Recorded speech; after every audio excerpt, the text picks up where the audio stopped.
Kiryu, the Mechagodzilla from the Millennium Era, and Megalon, the most underused kaiju from the Show era.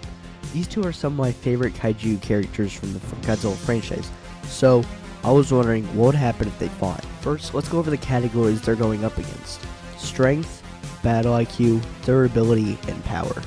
But before we pin them against each other, first let's go over their abilities, starting off with Kiryu. First is the twin maser cannon, which is a beam in his mouth that railguns were used. Kiryu is able to fire multiple bullets from his guns. Next is the maser blade, a blade that comes out of Kiryu's arm and shoots electricity into the victim. The spiral claw, where his hand turns into a saw, shoots out of his arm and, cuts things. And then there's just rockets and missiles, which are pretty self-explanatory. Now it is time for Megalon, starting off with his Beast Killer Light Ray, or the beam from Megalon's crown thing. Next is his geothermal napalm, which there's these little ball things that shoot out of his mouth that explode when they hit something. And drill arms are, they're drill arms, so. Now let's get to the battle. For this video, we're doing categories to see who would do better in each one. Whoever does better gets a point. First is strength, and sadly, we're going to be giving it to Kiryu, as Kiryu has jets able to aid him in lifting things, and even without using them, Kiryu is able to throw Godzilla by his tail, while Megalon doesn't really show any signs of strength to combat this.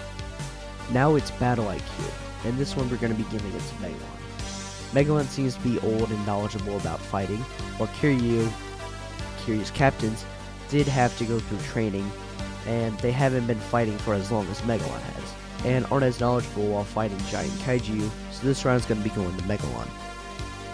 Now it's time for durability.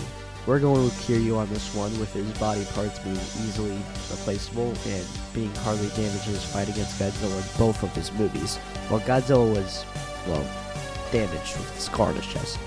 Now it is time for the final round. This one will determine if it's a tie against the two or a win for Kiryu. This battle is for power, so which one of these two would win against powers, let's say. And for this battle, it's going to have to go to Kiryu, having a more wider range of powers and being more versatile. So the win goes to Kiryu with a score of 3-1. Now it is for the two actually fought. It would possibly turn into a different battle, with different specific factors changing how it would go. But who knows, this is a different type of video. Anyway, thanks again for Kaiju King for making this week's thumbnail, and as always, I'll see you guys next time. Bye.